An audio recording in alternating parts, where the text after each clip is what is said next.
Namaskar, UD Education welcomes to all of you. In the series of tenses, we were discussing about the present indefinite tense, or it is the class of the present continuous tense. And in present continuous tense, the first thing is that जो आपको ध्यान रखनी है कि the all works will be in the continuous form. Continuous means as the रहा है, रहे हैं और प्लस V4 यानी first form fourth form of the verb और fourth form of the verb means it means as the ing form of the verb. तो now these are the some forms of the verb जिन्हें आपको ध्यान रखना बहुत जरूरी है कि first form, second form, third form, fourth form and fifth form. तो बिकम मीन्स होना, बिकेम मीन्स हुआ, बिकम मीन्स हो चुका है, बिकमिंग मीन्स हो रहा है और बिकम्स मीन्स होता है. तो ये जो फिफ्थ फॉर्म है, all these fifth forms will be used in only in the present indefinite tense. यानी जिसमें हिंदी प्रोनाउंसिएशन हमारा सेंटेंस में ता ते ती का होगा, उसमें ये वर्ब की फिफ्थ फॉर्म और ये वर्ब की फर्स्ट फॉर्म यूज होगी. यानी in the singular there will be the fifth form और प्लूरल में फर्स्ट फॉर्म का यूज होगा. जहां जहां पर भी कॉन्टिन्यूअस आएगा यानी प्रेजेंट कॉन्टिन्यूअस में हमारी ये फोर्थ फॉर्म यानी आईएनजी फॉर्म यूज होगी. और आईएनजी फॉर्म यानी we add the I N G with the first form. तो फर्स्ट फॉर्म में जब आईएनजी ऐड करेंगे तो बिकमिंग हो रहा है, hiding, speaking, boiling, borrowing, reaching. Hide छिपना या छिपाना, हिड छिपा या छिपाया, हिडन छिप चुका है या छिपा चुका है और हाइडिंग यानी छिप रहा है और हाइड्स मीन्स छिपता है. स्पीक बोलना, स्पोक बोला, स्पोकन बोल चुका है, स्पीकिंग बोल रहा है, स्पीक्स मीन्स बोलता है. बॉइल यानी उबालना या उबलना और बॉइल्ड यानी उबाला, बॉइल्ड यानी उबल चुका है या उबाल चुका है और बॉइलिंग यानी उबल रहा है और बॉइल्स यानी उबलता है. बोरो यानी उधार लेना, बोरोड उधार लिया और बोरोड उधार ले चुका है और बोरोइंग उधार ले रहा है और बोरोज यानी उधार लेता है. रीच मीन्स पहुंचना, रीच्ड पहुंचा, रीच्ड पहुंच चुका है, रीचिंग पहुंच रहा है और रीच पहुंचता है.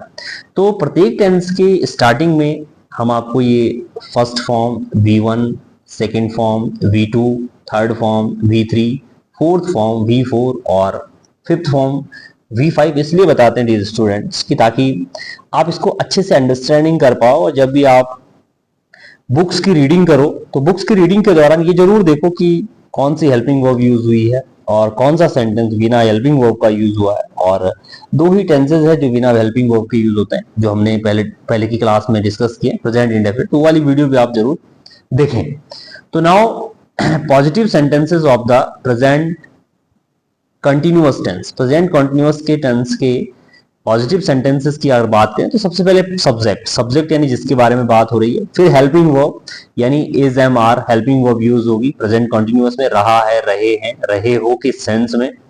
और वर्ब की फोर्थ फॉर्म यानी आईएनजी फॉर्म. और अगर और इसको एलाबोरेट करें तो जहां जहां पर आई आएगा तो आई के साथ हमें एम का यूज करना है. जहां जहां सिंगुलर आएंगे जैसे गर्ल आएगा, चाइल्ड आएगा या इट आएगा, ही, शी, इट, कोई भी आएगा सिंगुलर होगा तो इज आएगा. और जहां जहां प्लूरल यानी जैसे दे, वी भी प्लूरल होता है, चिल्ड्रन और गर्ल्स आएंगे तो वहां पर आर होगा, यानी ओनली इन कंटिन्यूअस फॉर्म में. तो the examples are she is telling the truth यानी वह सच बोल रही है, तो शी सब्जेक्ट है, इज हेल्पिंग वर्ब है, टेलिंग वर्ब की फोर्थ फॉर्म है और the truth rest of the sentence है या वर्ब सब्जेक्ट या सेंटेंस का ऑब्जेक्ट है. Tony is flying a kite, Tony kite उड़ा रहा है. You are going to school, तुम स्कूल जा रहे हैं. I am eating an apple, मैं सेब खा रहा हूं. The girls are plucking flowers, जो लड़कियां हैं वो फूल तोड़ रही है. The farmer is milking the cow, जो फार्मर है वो काउ से दूध निकाल रहे हैं. The stars are shining in the sky, जो स्टार्स है आसमान में चमक रहे हैं. तो सारी जो फॉर्म आएगी रहा है, रहे हैं में आएगा. तो नाउ नेक्स्ट है we are drawing a picture, हम एक पिक्चर बना रहे हैं। They are cleaning the room, वे रूम को साफ कर रहे हैं। Children are living in this room, बच्चे इस रूम में रह रहे हैं। अब नेगेटिव सेंटेंस की जहां पर बात होती है, तो जब हम प्रेजेंट इंडेफिनिट टेंस पढ़ रहे थे तो वहां पर नेगेटिव में हमने ये ध्यान रखना है कि डज नॉट और डू नॉट आएगा। आप उस वीडियो को भी जरूर डिटेल में जरूर देखें, और जब इंडेफिनिट टेंस आपका बहुत क्लियर हो जाएगा तो धीरे धीरे आपको लगेगा कि जो इंग्लिश है वो इंग्लिश क्या है, बहुत ईजी हो रही है और ईजी वे में हम उसको पढ़ भी पा रहे हैं, समझ भी पा रहे हैं और बोल भी पा रहे हैं। तो जो नेगेटिव सेंटेंस है प्रेजेंट कंटिन्यूअस टेंस का, तो नेगेटिव में सबसे पहले सब्जेक्ट और कुछ नहीं करना है, same as it is am are आएगा और उस इज एम आर के बाद नॉट जरूर आएगा और फिर वर्ब की फोर्थ फॉर्म, फिर ऑब्जेक्ट आएगा। जब हम इंडेफिनिट को पढ़ रहे हैं तो इंडेफिनिट के नेगेटिव में डू नॉट और डज नॉट का यूज हो रहा था, तो डू नॉट और डज नॉट के साथ वर्ब की फर्स्ट फॉर्म यूज हो रही थी, लेकिन इसमें is am are plus not के साथ जो वर्ब की फॉर्म होगी वो फोर्थ फॉर्म ही यूज होगी। तो sentence is she is not telling the truth, वह सत्य नहीं बोल रही है। Tony is not flying a kite, Tony kite नहीं उड़ा रहा है। You are not going to school, तुम स्कूल नहीं जा रहे हैं। I am not eating an apple, मैं सेब नहीं, you are not, I am not eating an apple, मैं एक सेब नहीं, मैं सेब नहीं खा रहा हूं। The girls are not plucking flowers, तो आर ये पहले आएगा इसमें, नॉट बाद में आएगा। तो द गर्ल्स आर नॉट, इसको थोड़ा करेक्ट करें, आगे पीछे हो गया टाइपिंग मिस्टेक में। तो the girls are not plucking flowers, जो गर्ल्स हैं वो फ्लावर्स फूलों को नहीं तोड़ रही है। The farmer is not milking the cow, जो फार्मर है काउ से मिल्क नहीं निकाल रहा है। The stars are not shining in the sky, जो स्टार्स हैं आसमान में नहीं चमक रहे हैं। We are not drawing a picture, हम पिक्चर नहीं बना रहे। They are not cleaning the room, वो रूम क्लीन नहीं कर रहे हैं। Children are not living in this room, बच्चे इस रूम में नहीं रहे। तो कितना सरल है, बस केवल आपने ये ध्यान रखना है कि भाई जो भी कंटिन्यूअस फॉर्म आएगा उसमें हमने रहा है, रहे हैं का ही यूज करना है और इज एम आर का यूज करना है और वर्ब की फोर्थ फॉर्म का यूज करना है। तो नेक्स्ट है डियर स्टूडेंट्स इंटरोगेटिव सेंटेंसेस। तो when we talk about interrogative sentences of interrogative sentences of present continuous tense, और इस प्रेजेंट कंटिन्यूअस की अगर इंट्रोगेटिव सेंटेंसेस की बात करें तो पहली चीज है कि जो इंट्रोगेटिव सेंटेंस होते हैं वो दो टाइप के होते हैं। एक होते हैं यस नो टाइप के, और यस नो टाइप का मीन्स है कि जिसका हमें आंसर या तो यस में देना पड़ता है या तो नो में देना पड़ता है। और दूसरा टाइप होता है डब्ल्यूएच टाइप। डब्ल्यूएच टाइप का मतलब है कि इसमें जो हमें आंसर देना पड़ता है डिटेल में देना पड़ता है। जैसे मैं कहूं कि इज सेंटेंस है इज ही रीडिंग नोवेल, क्या वह नोवेल पढ़ रहा है, तो हम आंसर देंगे या तो पढ़ रहा है तो यस में, नहीं पढ़ रहा है तो नो में। और अगर डब्ल्यूएच टाइप की बात करें तो डब्ल्यूएच टाइप में डब्ल्यूएच वर्ड आते हैं। डब्ल्यूएच वर्ड जैसे हमने जब प्रेजेंट इंडेफिनिट टेंस को डिस्कस कर रहे तो वहां पे मैंने डिटेल में डिस्कस किया कि जैसे डब्ल्यूएच वर्ड वर्ट हो गया, वेयर हो गया, हाउ हो गया, वाई हो गया, व्हेन हो गया, है ना। तो व्हाट इज ही रीडिंग, वह क्या पढ़ रहा है। तो इसका जो आंसर हमें देना पड़ेगा वो थोड़ा डिटेल में हमें आंसर देना पड़ेगा।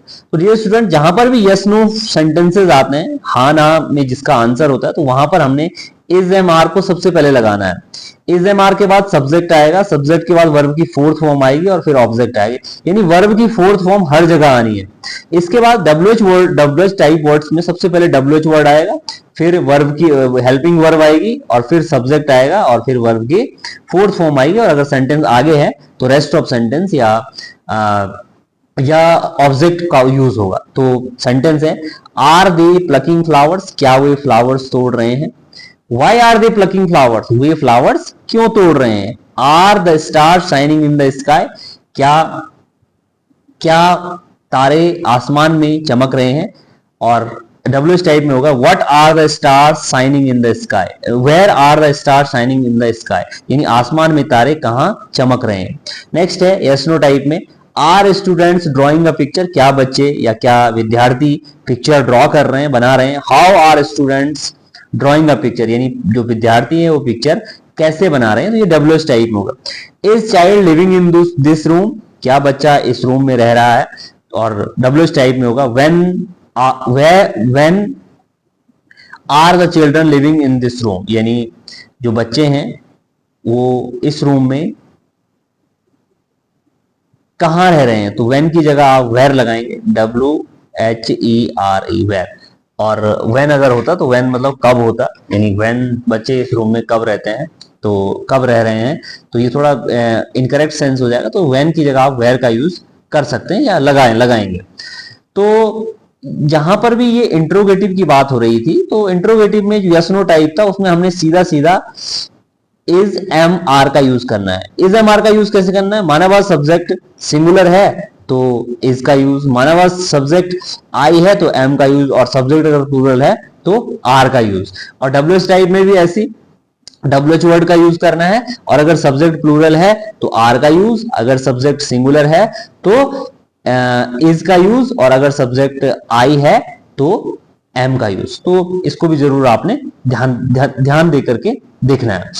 नेक्स्ट है interrogative negative sentences of present continuous, present continuous के इंट्रोगेटिव नेगेटिव सेंटेंसेस। और वो इंट्रोगेटिव नेगेटिव में भी वही, जैसे माना बात यस नो टाइप के इंट्रोगेटिव और डब्ल्यूएच टाइप के इंट्रोगेटिव, और यस नो टाइप के इंट्रोगेटिव नेगेटिव और डब्ल्यूएच टाइप के इंट्रोगेटिव नेगेटिव। तो इसमें भी वही फॉर्म होगी, यानी इज एम आर का सबसे पहले यूज होगा। सब्जेक्ट अगर आई है तो आई के साथ सबसे पहले एम होगा यस नो टाइप में, और फिर नॉट, और फिर वर्ब की फोर्थ फॉर्म, और फिर ऑब्जेक्ट। और डब्ल्यूएच टाइप में सबसे पहले डब्ल्यूएच वर्ड्स, फिर इज एम आर प्लस फिर सब्जेक्ट, और सब्जेक्ट के बाद नॉट क्योंकि नेगेटिव सेंस है, और नॉट के बाद वर्ब की फोर्थ फॉर्म। यानी वर्ब की फोर्थ फॉर्म हर जगह आनी है, चाहे नेगेटिव हो या इंटरोगेटिव हो या इंटरोगेटिव नेगेटिव हो। तो सेंटेंसेज है dear students, is he not reading novel, क्या वह नोवेल नहीं पढ़ रहा है। यस नो टाइप में दूसरा है are they not plucking flowers, क्या वे फ्लावर्स नहीं तोड़ रहे हैं। Are the stars not shining in the sky, क्या, यानी जितना भी इज एम आर अगर स्टार्टिंग में आएगा तो इसका मतलब होगा क्या से, और क्या का मतलब भी, यानी उस क्या का मतलब है कि जो भी सेंटेंस होगा यस नो फॉर्म में होगा। तो are the stars not shining in the sky, क्या जो स्टार है आसमान में नहीं चमक रहे हैं। Are students not drawing a picture, क्या बच्चे या क्या विद्यार्थी पिक्चर को ड्रॉ नहीं कर रहे हैं। Is child not living in this room, क्या बच्चा इस रूम में नहीं रह रहा है। तो जितना भी सेंस आएगा यस नो में आएगा। अब दूसरा टाइप है डब्ल्यूएच टाइप, और डब्ल्यूएच टाइप में यू नो वेरी वेल कि हमें जो आंसर देना पड़ता है वो लॉन्ग में देना पड़ता है या थोड़ा डिटेल में देना पड़ता है। तो what is he not reading, what is he not reading, वह क्या नहीं पढ़ रहा है। Why are they not plucking flowers, वे फ्लावर्स को क्यों नहीं तोड़ रहे हैं। Where are the stars not shining in the sky, where are the stars, यानी आसमान में तारे कहां नहीं चमक रहे हैं। और नेक्स्ट है how are students not drawing a picture, बच्चे जो हैं पिक्चर को कैसे नहीं बना रहे हैं। एंड नेक्स्ट है when are the children not living in this room, और व्हेन की जगह भी आप वेयर का यूज करें, WHERE, where are the children not living in this room, यानी रूम में बच्चे कहां पर नहीं रह रहे हैं। तो ये तो था सारा प्रेजेंट कंटिन्यूअस टेंस। इसके बाद थोड़ा वर्ब ऑफ सेंसेशन जो हमने इंडेफिनिट टेंस में भी आपको बताया था, तो थोड़ा कंटिन्यूअस में भी करेंगे, क्योंकि जितने भी कंटिन्यूअस टेंस आएंगे प्रेजेंट कंटिन्यूअस, हमने उसमें वर्ब ऑफ सेंसेशन का यूज नहीं करना। वर्ब ऑफ सेंसेशन जैसे साइट यानी देखना, हियरिंग यानी सुनना, स्मेल यानी सूंघना, टच यानी किसी को टच करना या फील करना या टच करना, और टेस्ट यानी स्वाद अनुसार। तो जहां पर भी ये वर्ब ऑफ सेंसेशन आएगी वहां पर हमें कंटिन्यूअस टेंस का यूज नहीं करना है। कंटिन्यूअस टेंस जैसे सपोज मैं कहूं कि आई एम हियरिंग, यानी मैं देख रहा हूं, तो ये सेंटेंस गलत हो जाएगा। मैं कहूंगा वहां पर कि आई हियर, मैं देख रहा हूं, मैं सुन रहा हूं, यानी जैसे ये है हियरिंग, आई एम हियरिंग, यानी मैं, हियर मीन्स होता है सुनना, तो आई एम हियरिंग यानी मैं सुन रहा हूं, तो ये गलत हो जाएगा। इसका हमने लिखना है आई हियर, यानी मैं सुनता हूं या मैं सुन रहा हूं। नेक्स्ट है these following verbs are generally not used in the present continuous tense, इन सारी वर्ब ऑफ सेंसेशन का यूज हमें प्रेजेंट कंटीन्यूअस टेंस में नहीं करना है। Verbs that don't take ING form, यानी ये सारी वर्ब्स हैं जिनकी जो आईएनजी फॉर्म नहीं लेती है, और अगर आईएनजी फॉर्म ये वर्ब लेगी तो ये वर्ब गलत हो जाएगी। तो इसका मतलब है कि बी वर्ब के साथ यानी इज एम आर के साथ हमें कभी भी इन वर्ब्स का यूज नहीं कर। वैसे हम एज अ जेरंड इनका यूज कर सकते हैं, एज अ जब जैसे जैसे हम आगे पार्ट्स ऑफ स्पीच पढ़ेंगे या पार्टिसिपल और जेरंड और इंफिनिटिव पढ़ेंगे तो वहां पर बताएंगे कि आईएनजी फॉर्म का use in verb of sensation के साथ हो सकता है, लेकिन बी वर्ब के साथ इनका यूज नहीं होगा। नेक्स्ट है सच verbs are called stative verbs, तो ये जितनी भी वर्ब ऑफ सेंसेशन वर्ब है, इन वर्ब को हम एक वर्ब और कहते हैं, स्टेटिव वर्ब्स कहते हैं। और stative verbs are usually not used in the progressive tense और कंटिन्यूअस टेंस। जितनी भी स्टेटिव वर्ब्स है ये प्रोग्रेसिव टेंस या कंटिन्यूअस टेंस में यूज नहीं होती है। और ये वर्ब्स है use present indefinite tense with these following verbs. और इन सारी वर्ब्स के साथ हमें केवल और केवल प्रेजेंट इंडेफिनिट टेंस का यूज करना है। प्रेजेंट इंडेफिनिट टेंस का मतलब है या तो वर्ब की फर्स्ट फॉर्म का यूज करना है या तो वर्ब की फिफ्थ फॉर्म का यूज करना है। फर्स्ट फॉर्म का यूज कहां करना है? प्लूरल सब्जेक्ट के साथ, और फिफ्थ फॉर्म का यूज कहां करना है? सिंगुलर सब्जेक्ट के साथ। तो these the verb of sensation are, जैसे सी, हियर, स्मेल, नोटिस करना, रिकॉग्नाइज करना, टेस्ट करना, appear, seem, love, hate, abhor, abhor मतलब किसी से घृणा करना या डिसलाइक करना किसी को, डिस्पाइट के बावजूद, like, dislike, hope, doubt, want, satisfy, regard, prefer, deny, refuse, accept, admit, wish, desire, suppose, think, imagine, recall, know, own, need, resemble, require, lack, fit, involve, keep, belong, dare, contain, forget, remember, recollect, realize, understand, amaze, please, surprise, care, pack, dislike, believe, agree, astonish, astonish यानी surprise होना या startle होना, आश्चर्यचकित होना, satisfy, disagree, concern, value, hope, need, love, consist। तो ये student ये सारी वर्ब्स है जो बहुत इंपॉर्टेंट भी है और बार बार एग्जाम के पॉइंट ऑफ व्यू से बहुत इंपॉर्टेंट है, तो इनको भी आप जरूर देखें। और प्रेजेंट कंटिन्यूअस टेंस में कुछ एग्जांपल्स हैं, जैसे first example is the lunch taste fantastic. जो लंच है इसका टेस्ट बहुत अच्छा है या बहुत अच्छा हो रहा है। The lunch is testing fantastic. तो टेस्टिंग जो वर्ब है, वर्ब ऑफ सेंसेशन है, इसमें कभी भी कंटिन्यूअस या प्रेजेंट कंटिन्यूअस टेंस का यूज या वही बी वर्ब का यूज कभी नहीं होता। तो ये सेंटेंस रॉन्ग है और ये सेंटेंस हमारा करेक्ट है। नेक्स्ट है some people look very strange. कुछ लोग होते हैं जो बहुत अजीब दिखते हैं या डिफरेंट दिखते हैं। और नेक्स्ट क्वेश्चन, नेक्स्ट सेंटेंस है some people are looking very strange. तो लुकिंग जो यहाँ पर वर्ड है, लुकिंग आईएनजी फॉर्म का यूज हुआ है और वो भी आर के साथ यानी बी वर्ब के साथ, वो भी कंटिन्यूअस में, तो ये सेंटेंस भी इनकरेक्ट है। नेक्स्ट है you look as if you have seen acrobatics. आप ऐसा लग रहे हैं जैसे आपने एक्रोबैटिक्स देखे हैं। और एक्रोबैटिक्स का मतलब है कि जैसे माना बात जो जो जो तरह तरह की एक्टिविटीज दिखाते हैं, जैसे माना बात रोप के ऊपर चढ़ना और रोप के ऊपर कैसे एक पैर के ऊपर वहां पे खड़ा होना, तो हम सर्कस बोल सकते हैं इसको, एक्रोबैटिक्स। तो नेक्स्ट है seeing a bear I ran away. यानी ये भी वर्ब ऑफ सेंसेशन है, लेकिन यहाँ पर ये एज अ जेरेंड यूज हुआ है और ये बिफोर अ बेयर, बेयर से पहले यूज हुआ है। तो seeing a bear I ran away यानी एक बेयर को देखकर, जैसे मैंने बेयर देखा, आई रैन अवे मैं भाग गया। तो यहाँ ये as a non finite verb का यूज हुआ है। तो यहाँ पर as a non finite verb हम इन वर्ब ऑफ सेंसेशन का यूज कर सकते हैं, but as a be verb इनका यूज हम नहीं कर सकते। Dear students, it was all about the tenses और स्पेशली प्रेजेंट कंटिन्यूअस टेंस। और ये सेकंड वीडियो थी हमारी टेंसेस की। तो प्रेजेंट इंडेफिनिट टेंस के बाद आप प्रेजेंट कंटिन्यूअस टेंस भी देखें, और जैसे जैसे टेंसेस कंप्लीट होंगे तो वैसे वैसे हम आगे फिर पार्ट्स ऑफ स्पीच की भी आगे वीडियो कंटिन्यू रखेंगे। Thank you.